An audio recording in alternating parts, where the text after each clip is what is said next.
नमस्कार दोस्तों, जैसा कि आप लोग जानते हैं कि हमारा ब्रह्मांड रहस्यों से भरा हुआ है। तो जब ब्रह्मांड की बातें हो ही रही हैं, तो इस ब्रह्मांड की सबसे रहस्यमयी चीज है ब्लैक होल। दोस्तों, ब्लैक होल से ज्यादा रहस्यमयी चीज शायद ही कोई दूसरी ही इस ब्रह्मांड में मौजूद हो। इसीलिए अक्सर इससे जुड़ा हर एक सवाल और हर एक तथ्य काफी ज्यादा अनजान और आकर्षक होता है। ब्लैक होल के बारे में जानना हमें भी काफी आकर्षक लगता है। तो दोस्तों, आज की इस वीडियो में हम एक ऐसे ही ब्लैक होल से जुड़े आकर्षक सवाल के बारे में चर्चा करेंगे। आज की वीडियो में हम बात करेंगे कि अगर कोई इंसान ब्लैक होल के अंदर चला जाता है तो उसका क्या हाल होगा। जी हाँ दोस्तों, आप लोगों ने बिल्कुल सही सुना। आज हम ब्लैक होल से जुड़ी शायद सबसे दिलचस्प और अनजान सवालों के जवाब को ढूंढने का प्रयास करेंगे। इसीलिए अगर आप चैनल पे नए हैं तो चैनल को सब्सक्राइब कर लें, और अगर वीडियो आपको अच्छी लगती है तो वीडियो को लाइक करना ना भूलें। ब्लैक होल एक ऐसी चीज है जिसके बारे में अभी तक इंसान ज्यादा तथ्य जुटाने में असमर्थ रहा है।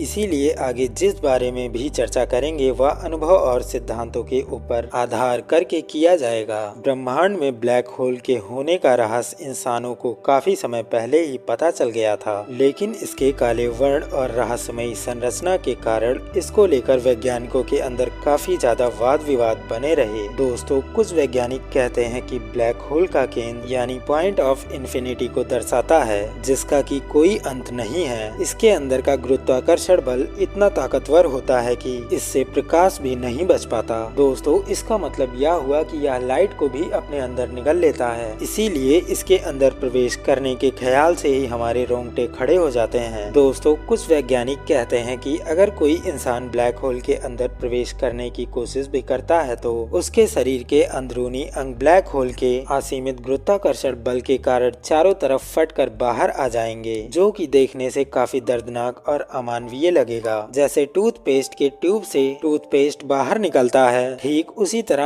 आपके शरीर के अंदरूनी अंग और जैविक तरल पदार्थ मुंह या किसी और दूसरे रास्ते से बाहर निकल आएंगे। दोस्तों, ऐसे में यह अवश्य ही कहा जा सकता है कि ब्लैक होल के केंद्र तक पहुंचने के बहुत ही पहले ही हमारी मौत निश्चित रूप से हो गई होगी। इसीलिए अगर कोई इंसान ब्लैक होल के अंदर जाने का प्रयास भी करता है तो उसे ब्लैक होल के ताकतवर गुरुत्वाकर्षण बल को टालने के लिए कुछ बंदोबस्त अवश्य ही करना पड़ेगा। दोस्तों, ब्लैक होल के अंदर आपके शरीर को चरम प्रतिकूल परिस्थितियों का सामना करना पड़ेगा। वैज्ञानिक इसे समझने के लिए गुरुत्वाकर्षण बलों के सिद्धांतों की मदद लेते हैं। जब कोई भी चीज ब्लैक होल के पार चला जाता है तब उसका वापस लौटना लगभग असंभव ही होता है, क्योंकि इवेंट ऑफ हॉरिजॉन को पॉइंट ऑफ नो रिटर्न भी कहा जाता है, जहां पर ब्लैक होल का गुरुत्वाकर्षण बल इतना बढ़ जाता है कि इससे प्रकाश भी बाहर नहीं निकल सकता है। इसीलिए जब आपका शरीर इवेंट ऑफ हॉरिजॉन के पार चला जाएगा तो आपका वापस लौटना लगभग असंभव ही हो जाएगा। दोस्तों, जब आपका शरीर धीरे धीरे ब्लैक होल के केंद्र की ओर बढ़ेगा तब आपका सर और आपके पांव उंगलियां विपरीत दिशा में खींचते हुए चले जाएंगे। लेकिन हम आपको बता दें, यह खिंचाव कुछ इस तरीके से होगा कि इससे आपके शरीर दो हिस्से में नहीं बटेंगे। जी हाँ दोस्तों,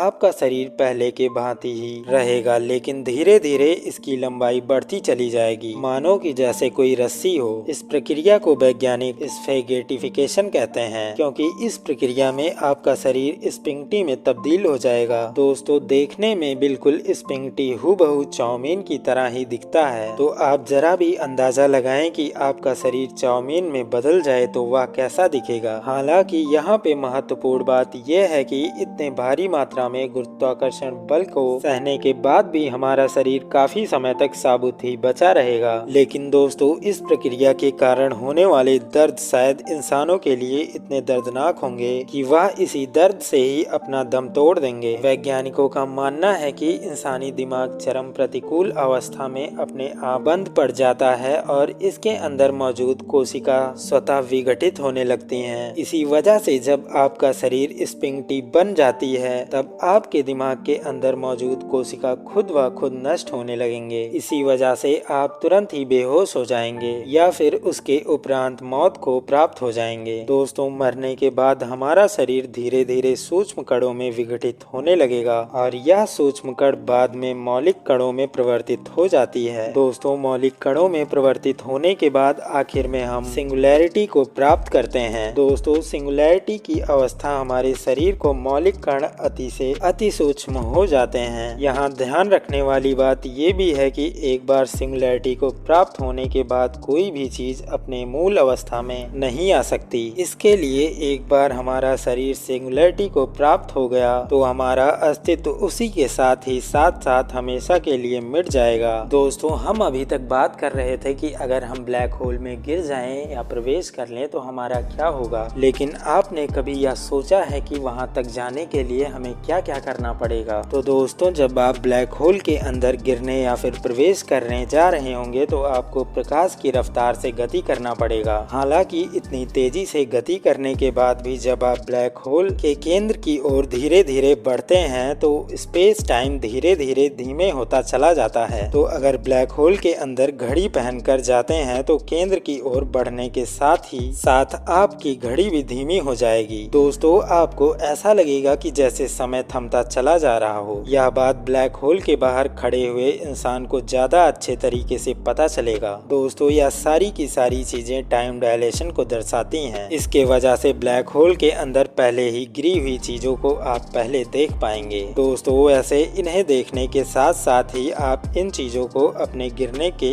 समय में भी देख पाएंगे। इसके बाद अगर कोई चीज ब्लैक होल के अंदर आपके गिरने के बाद गिरती है तो भी आप उस चीज को अपने पीछे देख पाएंगे। फिलहाल तो दोस्तों, यह बिल्कुल भी असंभव है कि कोई इंसान ब्लैक होल में चला जाए। तो हम उम्मीद करते हैं कि वीडियो आपको अच्छी लगी होगी, तो वीडियो को लाइक करना ना भूलें। और दोस्तों, अगर आप हमारे चैनल पे पहली बार आए हैं तो चैनल को भी सब्सक्राइब कर लें ताकि ऐसी ही इंटरेस्टिंग वीडियो आप तक लगातार पहुंचती रहे।